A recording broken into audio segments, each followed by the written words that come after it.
take a look around. I don't like what I see. I played this song for a few friends. Nobody guessed how it was made.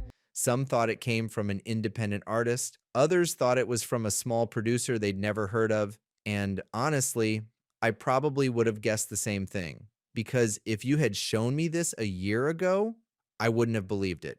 Today, I'm going to show you how this track was created, test some surprising music tools, and answer a question that's becoming harder and harder to ignore. How close are we to making music creation accessible to everyone? If you're ready to make AI your superpower, welcome. Every video gives you new tools, new tricks, and simple shortcuts to level up your workflow instantly.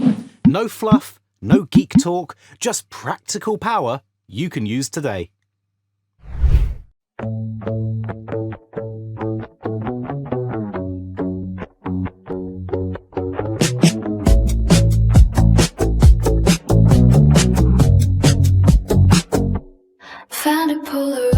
Creating music has never been easy. You need lyrics, melodies, arrangement, vocals, mixing, mastering, and usually years of practice. The result? A lot of people have ideas for songs, but never actually turn them into finished tracks. I've personally had dozens of ideas sitting in notes apps and voice memos that never became anything real. Not because the ideas were bad, because the process is difficult. So I wanted to test something. What happens when someone starts with nothing but an idea? Can they actually create a complete song?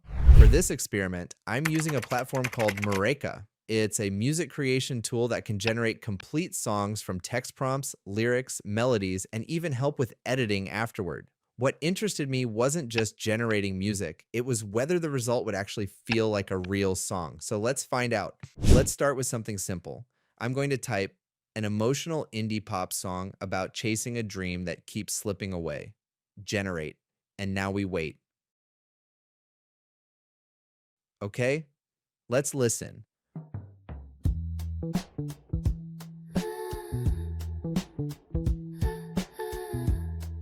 What's interesting here isn't just the sound quality. The song actually changes over time.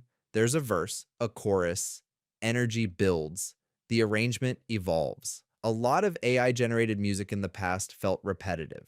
This feels much closer to a structured song. Not perfect, but definitely more intentional than I expected. The real question isn't whether technology can generate notes, it's whether listeners can connect with what they're hearing. What makes music feel human? Emotion, tension, release, unexpected moments, breathing room, the little details. So let's listen carefully. One thing I noticed is that the vocals feel surprisingly expressive. There are small variations in timing and delivery that make it feel less robotic than many people expect. Again, it's not identical to a human performer, but it's definitely moving closer to that territory. This is actually the feature I was most curious about. Instead of generating a song from text, I'm uploading a video. The idea is simple. The system analyzes the footage and creates original background music designed to match the mood. Let's test it. This is the clip with no music, and here's the generated soundtrack version. Honestly, this is where I started seeing practical value. Finding music for videos can be surprisingly time-consuming. Having something custom-made for your footage is a pretty interesting workflow. One thing I wasn't expecting was the editing side. Most people think music generation ends after clicking a button, but Mureka also includes tools for modifying tracks afterward. You can adjust sections, work with stems, experiment with different versions, and make changes without starting from scratch every time. That's important because creativity rarely happens perfectly on the first attempt. After spending time with this, I don't think the most interesting question is, will technology replace musicians? I think the more interesting question is, what happens when more people gain access to music creation?